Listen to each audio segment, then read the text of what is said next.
Cinderella, the girl who kept the house running. Once upon a time, there lived a girl named Cinderella.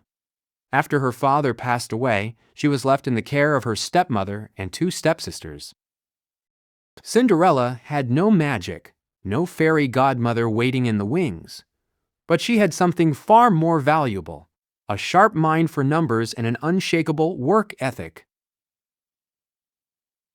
While her stepmother worried about how the mirror was looking at her and whether her tea was exactly the right temperature, Cinderella was the one keeping the household from falling apart. She mended clothes, bought bread, balanced what little money they had, and stretched every coin as far as it could go. "There's no magic in this house," she often reminded herself. "No fairy dust. Just me, a bit of thread, and a lot of careful math." But even her careful math couldn't hide the truth anymore.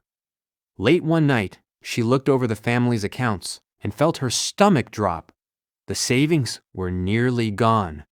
At the rate they were spending, the family would be completely out of money in 2 months.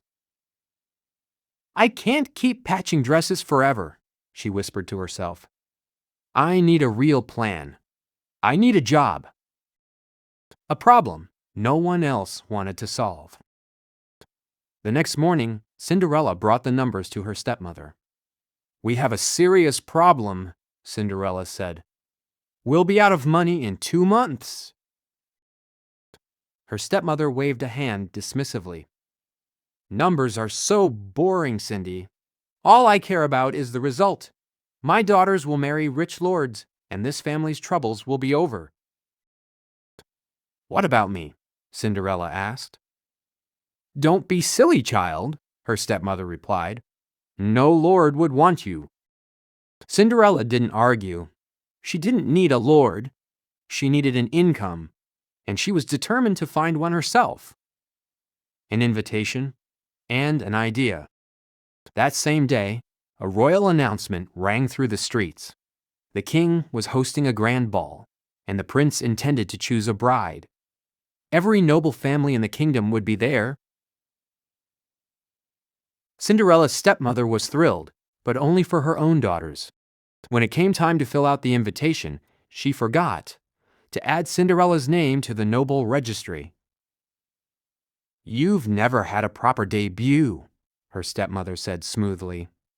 "It wouldn't be appropriate for you to attend." Cinderella wasn't devastated. In fact, she saw an opportunity. The ball wouldn't just be full of eligible bachelors. It would be full of wealthy lords, merchants, and business owners. If she could get inside, she might find something even better than a husband, a job. "I don't need to marry a prince," she told herself. "I just need a good employer." The dress, the shoes, and a deal struck twice. Cinderella visited a local dressmaker named B and asked for a favor, a dress she could borrow for the ball. After trying on a parade of unfortunate options, including one that looked suspiciously like a window curtain, she found the one. A stunning ocean blue silk gown. "This dress belongs to a very important client," B warned. "No soup, no spills, and it comes back exactly on time, or I lose my shop." "I promise to take perfect care of it," Cinderella said. "And I'll find a way to repay you for the loan." Next, she needed shoes. At a shoemaker's stall, she found a pair of glass slippers the cobbler considered a failed experiment, far too small for most feet. They fit Cinderella perfectly. She saw her second opportunity.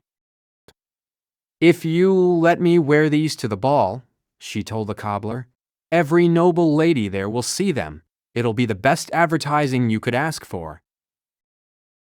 The cobbler agreed, but only if Cinderella agreed to something too. "When the orders come in," she said, "I want a commission, 10%.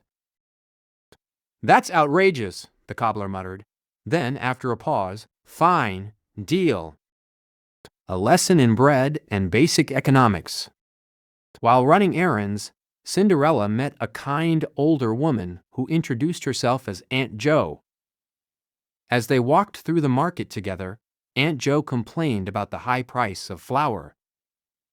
"The king should just force the bakers to lower their prices," she said.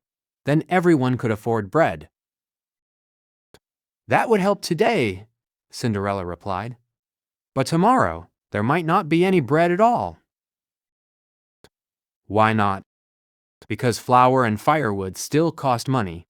If the king forces prices too low, the baker can't afford to buy wood. No wood means no fire. No fire means no bread. Push prices down too hard, and you don't lower the cost, you kill the supply." Aunt Jo considered this. "So what should the king do instead?" "Make it cheaper to deliver the grain in the first place," Cinderella said. "Lower the baker's costs, not just his prices."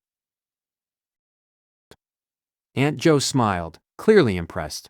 "How clever. Thank you, dear." The missing ticket? On her way home, Cinderella ran into Toby, a young palace courier in a full-blown panic.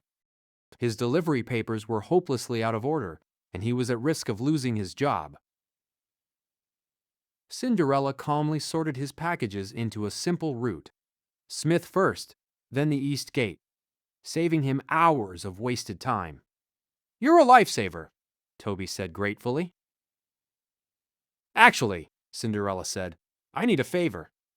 How do I get a ticket to the royal ball?" Toby mentioned a commoner's lottery, but promised he'd also try to find her a spare ticket through his contacts at the palace. Bad luck and a second chance. Cinderella entered the commoner's lottery, hoping for a stroke of luck. She drew a blank ticket. Disappointed but not defeated, she ran into Aunt Jo again that evening. "No luck with the ball?" Aunt Jo asked. "No," Cinderella admitted. "But if I could go, I think I just want to see how the kingdom is really run. The chandeliers, the music, sure, but mostly I'm curious how it all works." Aunt Jo asked where she lived. "The Rosewick Estate," Cinderella answered simply, unaware of how much that detail meant. Left behind. Almost. On the night of the ball, Cinderella's stepmother and stepsisters left for the palace, ordering Cinderella to stay home and clean. The moment they were gone, Cinderella retrieved the ocean blue dress from its careful wrapping. Toby arrived as promised, but with terrible news. The palace council had reclaimed every spare ticket for higher-ranking nobles. He had nothing to offer her. "It's okay," Cinderella said, disappointed but steady. "We don't need the palace. We have fresh bread and a beautiful dress to look at. We can have our own party right here." Just as they were making the best of it, a royal carriage pulled up outside. "Royal courtesy for Lady Cinderella of the Rosewick Estate," announced the driver. She didn't have a ticket, and yet, somehow, one had been sent for her. The ball. Cinderella arrived at the palace in the blue silk gown and glass slippers, and for a moment, she let herself enjoy the beauty of it all. The music, the lights, the sheer scale of the place. But she hadn't forgotten why she'd come. While her stepsisters fought for the prince's attention with empty flattery, Cinderella made her way through the crowd, listening carefully to conversations about trade, taxes, and policy. When a lord bragged about a new farming tax that would take money from farmers before they even harvested their crops, Cinderella spoke up. "With respect, my lord, that's a terrible idea," she said. "If you tax the farmers before harvest, they'll stop planting. No crops means no food, and then the whole kingdom suffers. Gold doesn't taste very good when people are hungry." The lord was offended, until the prince himself, standing nearby, admitted the idea had been his. "You're right," the prince said slowly. "I don't know as much about the cost of running a farm or a bakery, as I thought I did. A dance and a real conversation. The prince, intrigued, asked Cinderella to dance so they could keep talking. She didn't hold back. She explained how his coastal trade tax was cutting off port towns from food and trade, and suggested lowering port fees instead of raising them. "Where did a girl like you learn coastal economics?" he asked. "From balancing a family budget with nothing in it," she replied. "And where does a prince learn to care this much about people he's never met?" "From watching my father lock every gate in this castle," he admitted. "I want to be a ruler who actually listens, not one who guesses." For the first time all evening, Cinderella wasn't thinking about jobs or commissions. She was simply having a real conversation with someone who wanted to understand how the world actually worked. The clock strikes midnight. As the two talked and danced, the palace clock began to chime. Cinderella froze. It was almost midnight, and she'd promised Bee the dress would be returned on time, without a single flaw. "I have to go," she said suddenly. "Wait, I don't even know your name." The prince called after her, but she was already running, slippers echoing on the marble floor, leaving one glass shoe behind on the palace steps in her hurry. A confession and a little comfort. Cinderella made it back just before the deadline, dress intact, but missing a shoe. "I lost a slipper," she admitted to Bee. "I threw away my only real shot at making connections tonight, just to talk with a prince." "Life doesn't have to be all work, Cindy," Bee said gently. "It's all right to have had a little fun. Everything will work out." The search begins.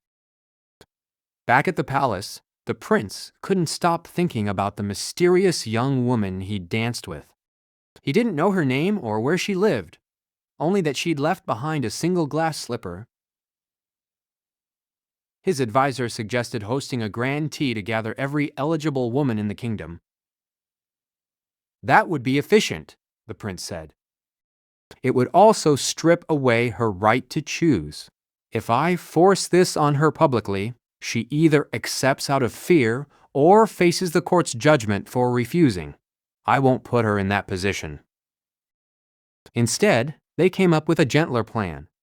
Return the lost slipper, house by house, under the guise of royal courtesy, and see whose foot it truly fit. House by house. Day after day, the prince and his advisor visited home after home. Time after time, the slipper didn't fit. Eventually, they learned the girl lived outside the city gates and narrowed their search to a short list of estates. Only one remained, the Rosewick estate. The slipper fits. When the royal carriage stopped outside her home, Cinderella's stepmother and stepsisters scrambled to look presentable, certain the prince had come for one of them. One stepsister tried the slipper and insisted it fit, despite her foot clearly not being inside it. The prince, unimpressed, asked if anyone else lived in the house. "No one," the stepmother said quickly. "Just my 2 daughters."